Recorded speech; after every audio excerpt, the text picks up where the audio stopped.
PSN, primer sistema de noticias. Las opiniones expresadas en este programa son responsabilidad de quien las emite.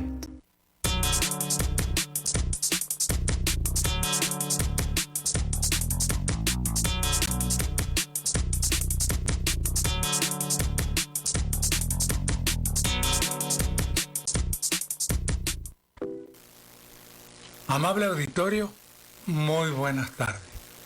Como de costumbre, estamos aquí con ustedes, Arturo Geraldo, su servidor, y me acompaña Esperanza Íñiguez. Muy buenas tardes y bienvenidos. Como todos los miércoles, está aquí con nosotros el profesor Quirino Casas Rivo. Le rebaja el nivel académico al maestro Quirino Casas. Gracias, maestro, por acompañarnos. Y gracias a todos ustedes por sintonizar esta cadena de estaciones de radio que nos llevan hasta sus oídos, hasta su mente y esperamos que también hasta su corazón. Gracias por estar con nosotros todas las tardes de 6 a 7. Recuerden que les mandamos un abrazo muy especial a los latinos y mexicanos que siguen sufriendo las adversidades de los Estados Unidos y el beneficio de los dólares. Bueno, a todos ustedes vayan un saludo especial porque México ya los está esperando con los brazos abiertos. Pronto podrán regresar orgullosos de ser mexicanos. Para los que viven en Baja California, en la zona de la costa, nos pueden ver por el canal 87 de Easy. En Tecate, Tijuana, playas de Rosarito y la bellísima Ensenada, donde mando un saludo especial. Allí nos pueden ver por el canal 87. Pero si nos quieren ver en la hermosa capital de Baja California que atrapó al sol, ahí nos pueden ver en el canal 76. Mandamos un saludo especial al Valle de Mexicali y a San Felipe. Nos pueden ver también en internet en www.psn.si. Y en Facebook Live estamos como PSN en vivo. Voy a mandar un saludo especial a los trabajadores del campo que nos escuchan por varias estaciones de radio en el Valle Imperial, de donde nos llaman y nos mandan saludar. Gracias a todos ustedes y un saludo especial a los hermanos y a los primos y a los primos hermanos, dice el licenciado Andrés Manuel, que viven allá y que trabajan en el campo del Valle de Imperial, que el clima está a 45 grados. Admirables y heroicos. ¿Iniciamos, Arturo? Iniciamos.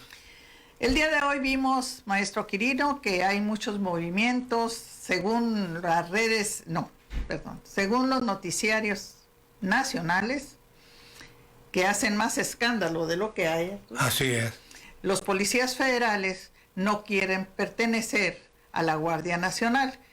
Creen que si se cambian de un sistema al otro podrían perder beneficios, sobre todo beneficios económicos o antigüedad dentro de un cuerpo de élite, o perder privilegios en la discusión de horarios, porque ellos consideran que el ejército, Arturo, y así es muy duro al calificar y al ordenar, y además movimientos en el sentido físico los pueden cambiar de un estado a otro o de una ciudad a otra, y eso sería en detrimento de sus intereses, sobre todo familiares.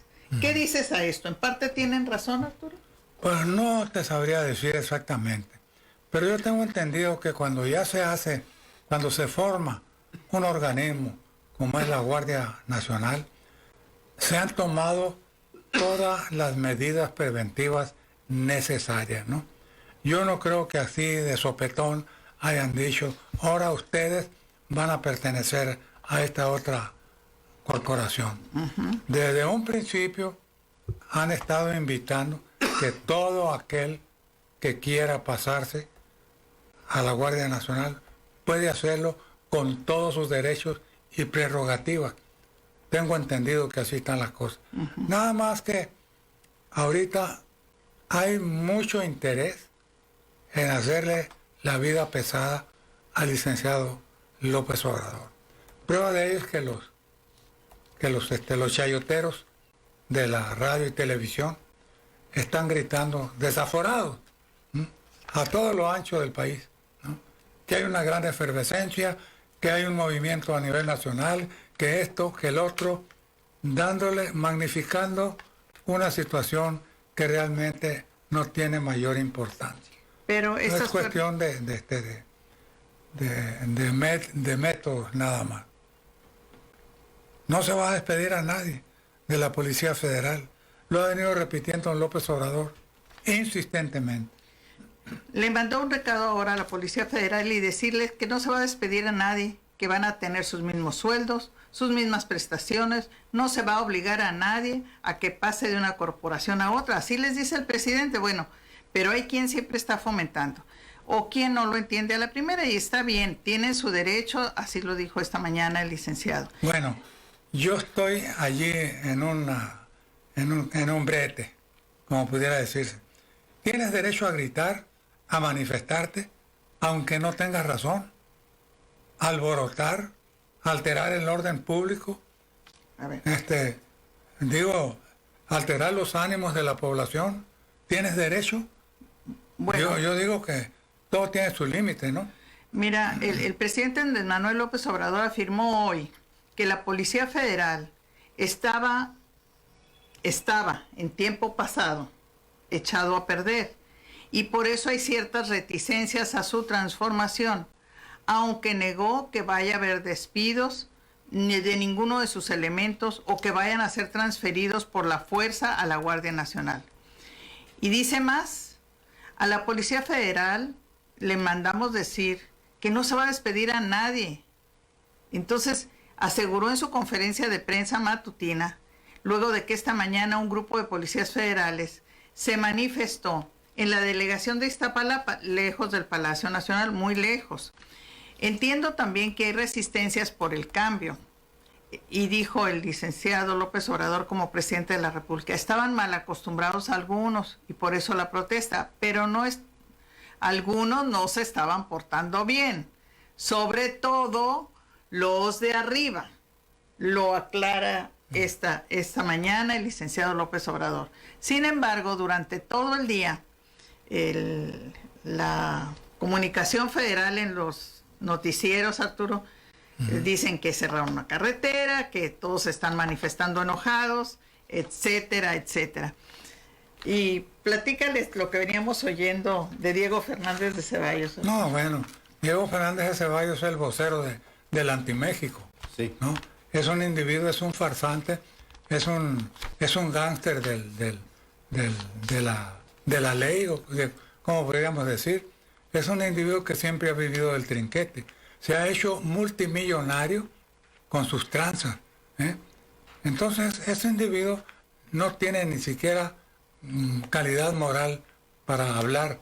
Y hace rato estuvo despotricando en contra del presidente López Obrador, diciendo que estaba tomando medidas arbitrarias, lesionando los intereses de los policías federales y una bola de cuentos que no venían al caso.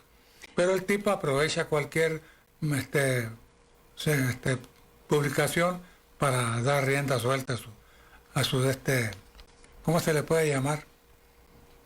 Es un resentido. Bueno, pues tenemos que recordar que Diego Fernández de Ceballos fue aquel senador de la República que, siendo senador, se apropió de las informaciones y estuvo trabajando, ejerciendo su despacho contra la nación, y demandó al gobierno El Distrito Federal. del Distrito Federal, que entonces el jefe era el licenciado Andrés Manuel López Obrador. Lo demandó por 1.810 millones para que le pagaran a una familia que, según esto, era la dueña de un predio que se llamaba San Juan. El predio, que se llamaba originalmente San Juan, se había vendido en el año 1800. Y la ciudad había crecido por ahí, y entonces ahora querían esos herederos, según esto, de esa familia, que les pagaran 1.810 millones de pesos la ciudad a esa familia, y el defensor era Diego Fernández de Ceballos, siendo senador de la República y ejerciendo su carrera contra la nación. Pero como el licenciado Andrés Manuel había trabajado en esa secretaría exactamente cuando era muy joven, empezó a investigar y encontró que las firmas estaban manipuladas y que las personas que habían firmado los nuevos documentos habían fallecido antes de firmar. Entonces, Eran firmas falsas. Pero curiosamente, esta decisión estaba apoyada por la Suprema Corte de Justicia. Hágame usted el favor. contra la nación, Y contra el licenciado López Obrador le demostró que todos esos documentos eran falsos y que no les iba a pagar su gobierno ni un centavo. y perdió el caso. Y no se los pagó. Con esa autoridad moral, el día de hoy le preguntó Pepe Cárdenas a Diego Fernández de Ceballos: señor, ¿qué opina usted del movimiento de la Policía Federal? ¿Se le están violando los derechos? Y dijo: sí se les están violando los derechos. Y es una ingratitud y es inmoral. Yo no sabía, y ahorita le voy a preguntar al maestro Quirino Casas, si la ingratitud será un derecho que hay que castigar con la ley, porque así dijo hoy Diego Fernández de Ceballos. ¿Qué crees? Dijo: es una ingratitud y es inmoral despedirlos. ¿No se dio cuenta, Arturo? ¿No se dio cuenta cuando Calderón despidió 40 y tantos mil empleados de la Comisión Federal de No, Electricidad? entonces no dijo nada del barbón. No se dio cuenta. Ni era ingratitud, ni era inmoral despedir a 40,000 empleados de la Comisión Federal y dejar a 40,000 familias sin comer. Tampoco cuando hizo quebrar Mexicana de Aviación, tampoco se dio cuenta Diego Fernández de Ceballos. Pero ahora, el que haya un movimiento, y qué bueno que lo haya, si quieren defender sus derechos, que los defiendan. Pero ¿crees que es un delito humano que podrá ser castigado por la ley, la ingratitud y lo inmoral? A ver, maestro Casas. Es que en primer lugar, una opinión muy personal mía sobre este personaje. Es un personaje en el mundo de la política, Diego muy Fernández. reconocido y muy preparado, pero proyecta él amargura y envidia. Está amargado porque él era un gigante y pues un chiquitito era López Obrador, ¿no? Bueno, y López Obrador se fue agigantando por sus ideales, por sus convicciones, ¿no? Y él no fue presidente de la República, no pudo serlo. Y además tiene envidia, le tiene envidia. Y cuando habla, se nota cuando una persona habla y procede de la razón, que es racional lo que está diciendo. No, lo de él es completamente visceral. Visceral. Y eso refleja la envidia. Ahora, en aquella ocasión, él ha sido derrotado en varias ocasiones por el licenciado Andrés Manuel López Obrador antes de ser ya investido, ¿verdad? Presidente. ¿Se acuerdan que le ganó ese pleito legal de ese predio? Yo sí me acuerdo también de esa claro, victoria de San Juan, del predio de ¿no? San Juan. Y luego también le ganó un debate. Un debate cuando terrible. candidatos. Sí. El debate fue muy interesante, Así es. don Arturo. Y usted, maestra. Y barrió y trapeó con él. No, fue de veras una derrota por knockout. Y ahí se volvió, el licenciado, se volvió personaje con eso. Muy bien. Acuérdense de también Kennedy. Kennedy que quería la candidatura. Se preparó él en teatro para hablar en público y todo, para ganar un debate. Y se lo ganó a Nixon. Y fue presidente. Entonces, él proyecta eso y lo inventa, pero se le nota el enojo, el coraje y lo visceral. Y lo visceral hay que guardarlo. Hay que mantenerse en un nivel, debería de estudiar, con todo respeto lo digo, pero sí, debería de estudiar la psicología transaccional. ¿Saben en qué consiste, don Arturo? Eso quería decirles, que el maestro Casas es especialista en psicología transaccional. Es que, miren, a veces actuamos como niños, como niños. Está bien. Por impulsos. No, como niños. Alegres, felices, pero hay momentos de que dicen, saca a la niña, no te bloquees, me explico, pero hay momentos para ello. De lo contrario, se nos tilda de infantiles, siendo adultos. Y luego en otra, actuamos como padres, con autoridad. ¿No es cierto que el padre es imagen de autoridad? Sí. Actuamos y damos órdenes y todo eso. Pero, ¿cuál es lo ideal? El término medio famoso. Compórtate ni como niño, ni como padre, sino como adulto, de igual a igual, y no visceralmente, sino de inteligencia a inteligencia, de manera racional, con otro ser racional, y no lo hace. Hay que mandarlo a estudiar. Está muy preparado en política y en robar, pero hay que mandarlo a estudiar. Muy bien. Mientras que todo esto pasaba y los policías estaban en alguna carretera bloqueando algunos carriles, o en una manifestación en Iztapalapa, o en algunas declaraciones ante un medio de comunicación a nivel nacional, el licenciado Andrés Manuel se tomó unos minutos de su tiempo y se fue a jugar un poco de béisbol a los campos universitarios, y dijo que había ido a darles clase a unos jóvenes que andaban por ahí. A ver si nuestro compañero de producción nos da las imágenes. Bueno, pues esos minutos que se tomó para dar unos batazos ahí, demostrar que todavía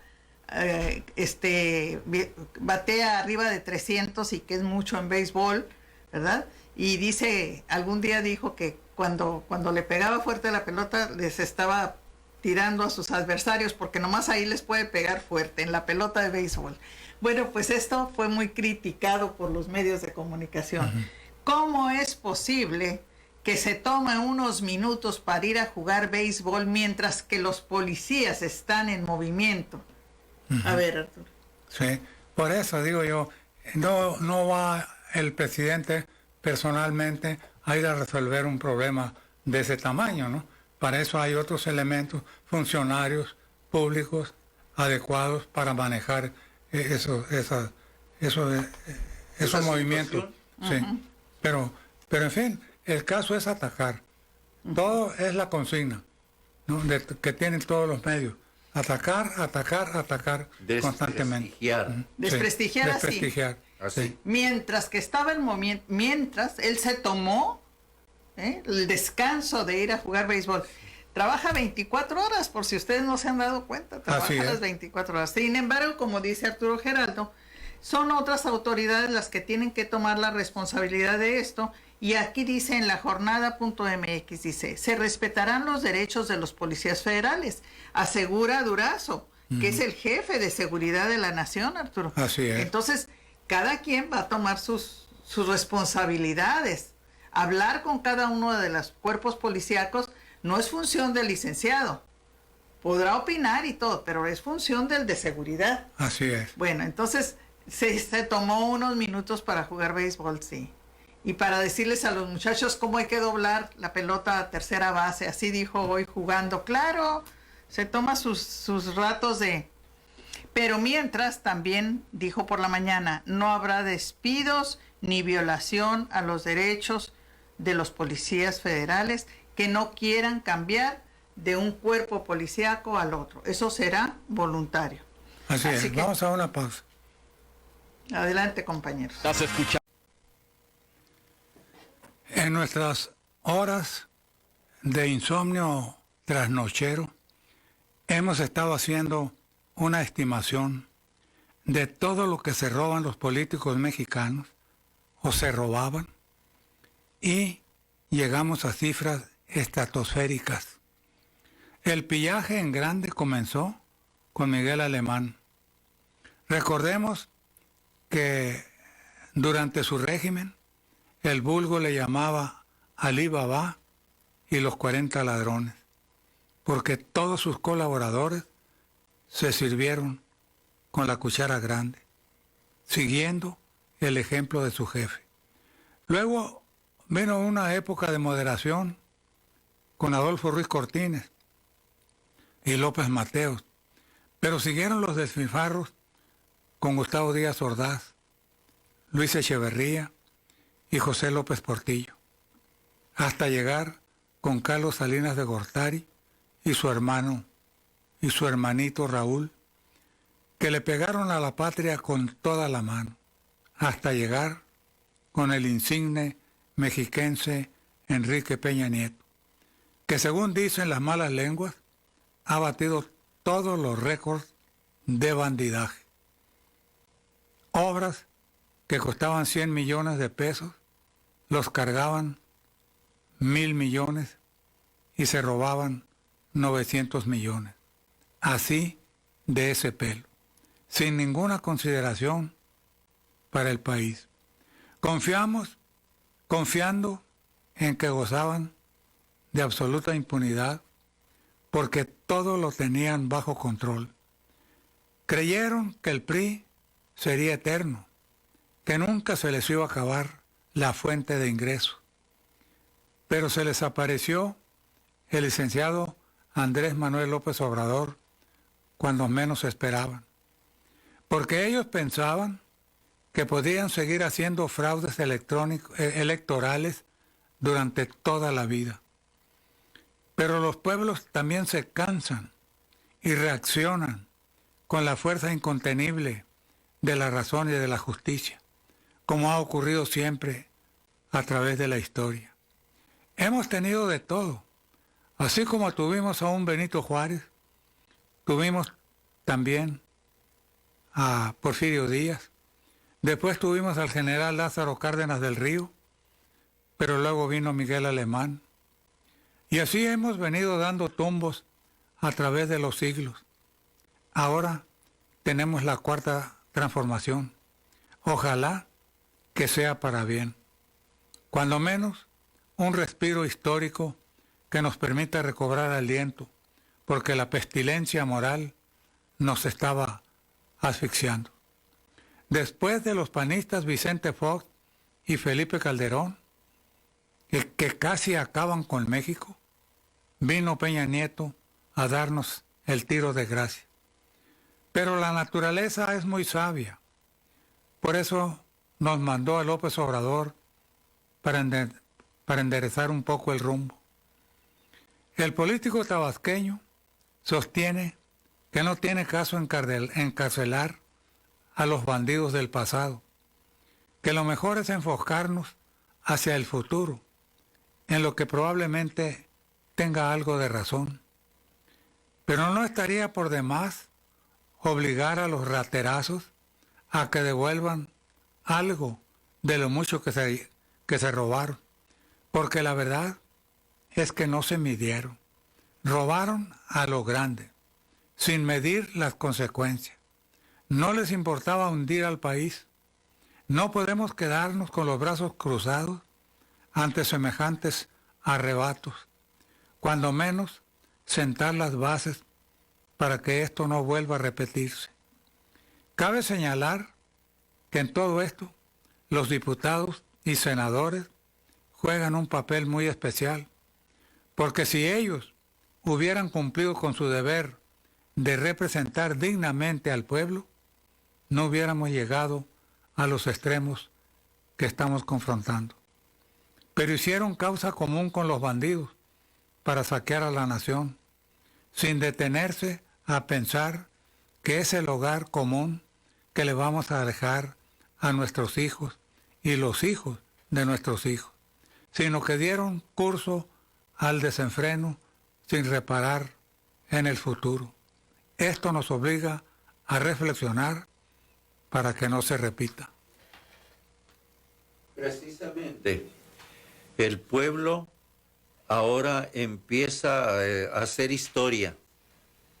La revolución que se está operando en la Cuarta Transformación es precisamente la revolución popular, pero la revolución del pueblo ha llegado a demostrarse precisamente en la realidad cuando salió a votar. Ahí se notó que ya había una toma de conciencia a nivel nacional.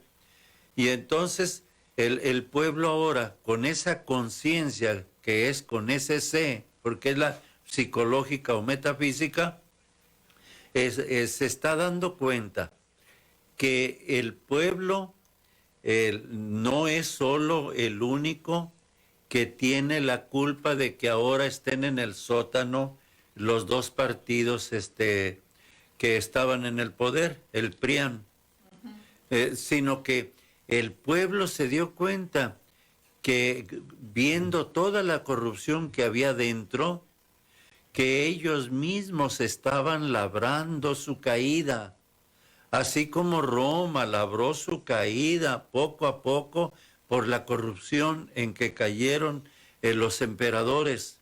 Entonces el pueblo, y no pueblo instruido, el pueblo bárbaro, que son los del norte, que son los actuales alemanes, se lanzaron en el año 476 y vino la caída de Roma.